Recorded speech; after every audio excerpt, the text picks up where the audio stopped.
Hello प्यारे बच्चों, आप लोगों का स्वागत है एक वीडियो में। तो आज की इस वीडियो में हम लोग क्लास 12 का पॉलिटिकल साइंस का खंड ब का मतलब पार्ट बी का चैप्टर नंबर 4 देखने वाले हैं, जिस चैप्टर का नाम है भारत की विदेशी संबंध। तो चलो इसमें से टॉप 20 VVIE ऑब्जेक्टिव क्वेश्चन से देखेंगे, जो कि इनमें से ऑलमोस्ट 3 से 4 तो पूछे जाएंगे ही जाएंगे, 100% श्योर है। तो चलो बिना टाइम गवाए स्टार्ट करते हैं। और मैं लिख के कहता हूँ, इससे पहले भी मैंने अपलोड किया खंड अ का एक चैप्टर 1 से लेकर 7 तक अपलोड किया, फिर इससे पहले 1 से लेकर 3 तक अपलोड किया। यदि आप लोगों ने सभी वीडियो देख लिया ना, तो गारंटी के साथ कहता हूँ कि 50 में से 50 कोई भी नहीं काट सकता ऑब्जेक्टिव। तो चलो बिना टाइम गवाए स्टार्ट करते हैं। और मैं सिर्फ रटाता नहीं हूँ, उसके साथ व्याख्या मतलब होता है कि कॉन्सेप्ट क्लियर करके मैं समझाता हूँ। तो चलो देखते हैं प्रश्न। और जो लोग देखे हैं तो इस चैनल पर बने हैं, उन लोगों को पता ही होगा कि मैं किस तरह से ऑब्जेक्टिव कवर कराता हूँ। प्रश्न 1 क्या है? भारत की विदेश नीति का निर्माता कौन माने जाते हैं? तो भारत की विदेश नीति का निर्माता कौन माने जाते हैं? तो आपके सही उत्तर हो जाएंगे ऑप्शन सी, पंडित जवाहरलाल नेहरू माने जाते हैं।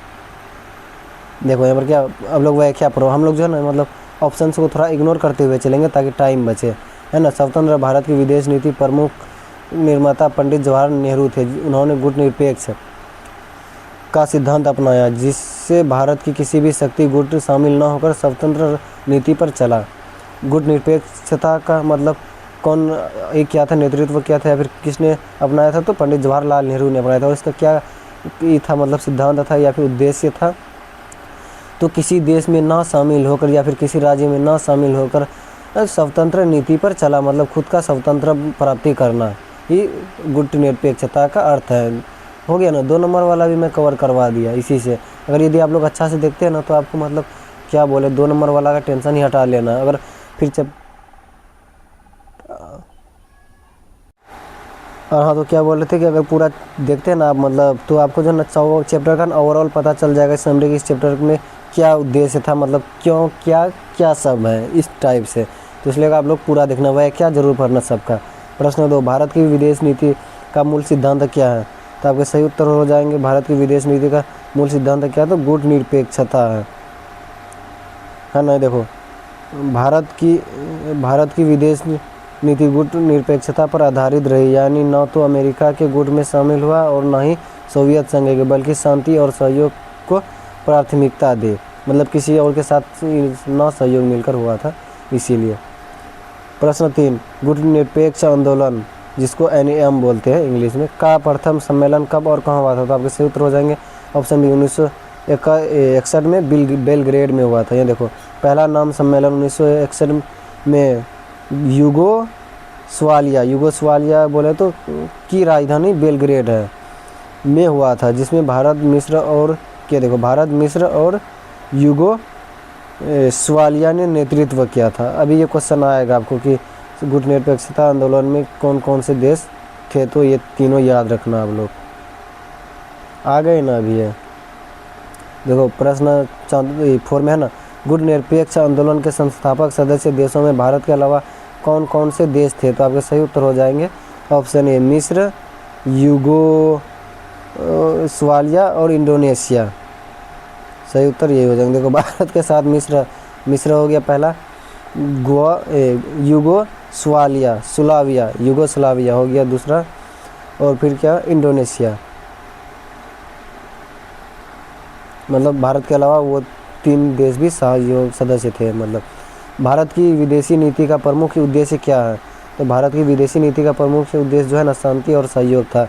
इसलिए तो गुटनिरपेक्षता का अवधारणा अपनाई, नीति अपनाई, ताकि खुद रहकर मतलब रह सकता, मतलब आत्मनिर्भर। भारत की विदेशी नीति का लक्ष्य अंतर्राष्ट्रीय शांति बनाए रखना और सभी देशों के साथ सौहार्दपूर्ण संबंध रखना। प्रश्न 6, भारत और चीन के बीच युद्ध कब हुआ था? तो भारत और चीन के बीच युद्ध कब हुआ था? 1962 ईस्वी में हुआ था। देखो अब क्यों हुआ था? भारत और चीन के बीच सीमा विवाद, मतलब सीमा विवाद के कारण 1962 में युद्ध हुआ, जिसमें भारत का पराजय का सामना करना पड़ा, मतलब भारत हार गया था उस टाइम।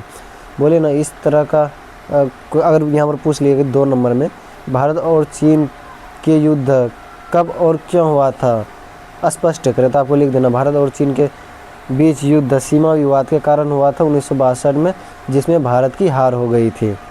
मतलब इस लेवल का क्वेश्चन मैंने बोला ना, पूरा यूट्यूब खंगाल कर देख लोगे, नहीं मिलने वाला, इसलिए चैनल को सब्सक्राइब नहीं किया तो अभी कर लो और साथ में बेल आइकन भी दबा देना। और हाँ, अपने दोस्तों के साथ भी शेयर करना ताकि वो लोग भी करें, और वीडियो को लाइक करना तो भूलना ही नहीं है। प्रश्न 7, भारत पाक युद्ध 1971 के परिणाम स्वरूप कौन सा नया देश बना? मतलब भारत और पाकिस्तान का युद्ध जो 1971 में हुआ था तो उसके परिणाम स्वरूप कौन सा नया देश बना था? आपके सही उत्तर हो जाएंगे बांग्लादेश। वो इसलिए देखो व्याख्या पर एकदम क्लियर कॉन्सेप्ट होगा। 1971 के भारत पाक बोले तो भारत और पाकिस्तान के युद्ध के परिणाम स्वरूप पूर्वी पाकिस्तान अलग होकर बांग्लादेश के रूप में स्वतंत्र राष्ट्र बना। मतलब पहले जो है ना, बांग्लादेश भी पाकिस्तान का हिस्सा ही था जिसको पूर्वी पाकिस्तान बोला जाता था, लेकिन अब इसको जो है ना 1971 में जब भारत और पाकिस्तान का युद्ध हुआ था, मतलब भारत के सहयोग से बांग्लादेश एक खुद का राष्ट्र बना। प्रश्न 8, भारत ने संयुक्त राष्ट्र संघ बोले तो यूएनओ की सदस्यता कब प्राप्त की? तो आपको सही उत्तर हो जाएंगे 1945 में प्राप्त की थी। ये बहुत बार मतलब बता चुका हूँ ये क्वेश्चन, अगर आप लोगों ने देखे हैं सारा वीडियो। तो भारत संयुक्त राष्ट्र का संस्थापक सदस्य था और 1950 में ही 45 में ही इसकी सदस्यता प्राप्त की थी, और उसका संगठन भी जो है ना मतलब 1945 में ही हुआ था निर्माण यार। प्रश्न 9, भारत ने परमाणु परीक्षण पहली बार कब किया था? तो भारत ने परमाणु परीक्षण पहली बार जो है ना 1974 ईस्वी में किया था, और किसके नेतृत्व में? इंदिरा गांधी का नेतृत्व में। भारत का पहला परमाणु परीक्षण स्माइलिंग बुद्धा था, मतलब नाम से था स्माइलिंग बुद्धा नाम से 18 मई को किया गया था। अगर डेट भी पूछ लिया जाए तो 18 मई 1974 को पोखरण बोले तो राजस्थान में हुआ था। पोखरण राजस्थान में हुआ था। पोखरण एक राजस्थान में है। प्रश्न 10, भारत का पहला परमाणु परीक्षण किस प्रधानमंत्री के समय हुआ था? तो बोला ना अभी, किसके समय हुआ था? इंदिरा गांधी के नेतृत्व में हुआ था, तो इंदिरा गांधी के समय हुआ था, है ना। 1974 में पोखरण परमाणु परीक्षण, पोखरण बोला तो राजस्थान में जो हुआ था, इंदिरा गांधी के नेतृत्व में किया गया था। प्रश्न 11, दूसरा परमाणु परीक्षण बोला तो पोखरण 2 कब किया गया? तो आपके सही उत्तर हो जाएंगे 1998 ईस्वी में किया गया था। 11 मई 1998 को भारत ने अटल बिहारी वाजपेयी, मतलब 1998 मतलब दूसरा परमाणु परीक्षण या फिर पोखरण 2 कब किया गया, जिसको पोखरण 2 ही बोल सकते हैं दूसरा परमाणु परीक्षण को, तो 1958 में किया गया था। अगर डेट भी पूछ लिया तो 11 मई, नहीं तो ऑलमोस्ट 1958 याद रखना। तो 98 यार, 58 मैं बोल रहा हूँ। हाँ, किसके नेतृत्व में हुआ था? तो अटल बिहारी वाजपेयी के नेतृत्व में हुआ था। प्रश्न 12, पंचशील समझौता किन देशों के बीच हुआ था? तो पंचशील समझौता भारत और चीन के बीच हुआ था। देखो क्या लिखा हुआ है क्या में। 1954 में भारत और चीन के बीच पंचशील समझौता हुआ जो पारस्परिक सम्मान और शांति पर आधारित था, लेकिन फिर पता नहीं 1962 में क्या हुआ, जो कि लड़ाई हो गया था, युद्ध सीमा विवाद के कारण। प्रश्न 13, पंचशील सिद्धांत कितने बिंदुओं पर आधारित है? पंचशील सिद्धांत कितने बिंदुओं पर यह? तो पंच का मतलब 5, तो 5 पर आधारित है। यहाँ पर देख सकते हो 5 कौन सा पंचशील समझौता 5 सिद्धांतों पर आधारित है। जैसे संप्रभुता का सम्मान 1 हो गया, हस्तक्षेप न करना 2 हो गया, समानता 3 हो गया, सहयोग 4 हो गया और शांति 5 हो गया। प्रश्न 14, पंचशील समझौता किस वर्ष हुआ था? तो पंचशील समझौता वही अभी बोला 1954 में हुआ था। 1954 में नेहरू और चाउ एन लाई के बीच पंचशील समझौता हुआ था। अच्छा, यहाँ पर एक और प्रश्न है यार, अगर पूछ लिया जाए कि पंचशील समझौता किन दो के बीच हुआ था, तो नेहरू, पंडित जवाहरलाल नेहरू और चाउ एन लाई के बीच हुआ था। प्रश्न 15, हिंदी चीनी भाई भाई नारा कब लोकप्रिय हुआ था? तो हिंदी चीनी भाई भाई नारा कब लोकप्रिय हुआ था? 1954 में हुआ था ना।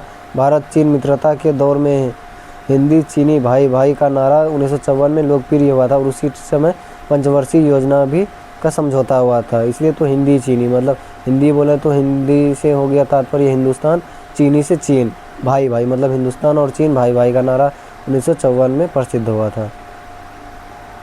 प्रश्न 16, भारत ने परमाणु हथियारों का प्रयोग की नीति कैसी रखी? तो आपके सही उत्तर हो जाएंगे पहले प्रयोग नहीं मतलब कि देखो, भारत ने घोषणा की कि वह परमाणु हथियारों का प्रयोग केवल आत्मरक्षा में करेगा, पहले नहीं, मतलब आत्मरक्षा अपने के लिए करेगा। जब कोई हम पर वार किया तो उसको मतलब अपनी रक्षा के लिए हम उस पर वार करेंगे, वही, इसलिए पहले उपयोग में नहीं, पहले उन लोगों को करने दो, कुत्ता को पहले भौंकने दो, आप लोगों ने सुना ही होगा। प्रश्न 17, भारत के किस महाद्वीप में सबसे पहले उपनिवेश विरोधी आंदोलन का समर्थन बना? तो भारत किस महाद्वीपों में सबसे पहले उपनिवेश विरोधी आंदोलन का समर्थन बना था? तो आपके सही उत्तर हो जाएंगे अफ्रीका, ऑप्शन बी। अब लोग यहाँ पर व्याख्या पढ़ लेना, मेरा सर दर्द दुख रहा है इसलिए थोड़ा सा जल्दी। प्रश्न 18, भारत का सबसे घनिष्ठ मित्र देश कौन माना जाता है? अच्छा, आप लोगों को पता होगा भारत का सबसे घनिष्ठ मित्र देश कौन माना जाता है? रसिया। आप लोगों ने रूस का नाम तो सुने होंगे कि बहुत फेमस है रसियन नाम से, बाकी समझदार लोग समझ ही गए होंगे। खैर, तो रूस का संबंध सबसे ज़्यादा मित्र भारत अभी तक भी है। देखो, शीत युद्ध के समय से ही रूस भारत का विश्वसनीय और राजनीतिक मित्र रहा है और अभी भी है। प्रश्न 19, भारत ने पोखरण मतलब दूसरा परमाणु परीक्षण जिसको बोल सकते हैं पोखरण परीक्षण पोखरण द्वितीय परीक्षण के बाद किन देशों के साथ सारणनीतिक संबंध मजबूत किए? तो आपके सही उत्तर हो जाएंगे ऑप्शन ए, अमेरिका, फ्रांस और रूस। सन 1998 के बाद भारत ने अमेरिका, फ्रांस और रूस जैसे देशों के से रक्षा और तकनीकी संबंध मजबूत किया। मतलब एक समझौता टाइप का कि अगर आपके पर कोई खतरा होता तो हम लोग भी हाथ बढ़ाएंगे, मतलब हम लोग सहयोग करेंगे आपका, अगर हम पर कोई हो तो आप लोग भी हमारा मदद करना किसी देश से।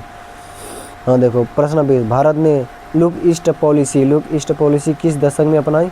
तो आपको सही उत्तर हो जाएंगे 1990 के दशक में अपनाए थे। यहाँ पर देखो वह क्या, 1990 के दशक में भारत ने दक्षिण पूर्वी एशिया के देशों में व्यापारिक और राजनीतिक संबंध बनाने हेतु लुक ईस्ट पॉलिसी अपनाई थी। अगर लुक ईस्ट पॉलिसी क्यों अपनाई थी तो आपको ये वाला व्याख्या जो है ना लिख देना है पूरा, यहाँ से लेकर यहाँ तक 2 नंबर कोई नहीं कटने वाला है आपका, और दशक तो हाँ लिखा हुआ तो है।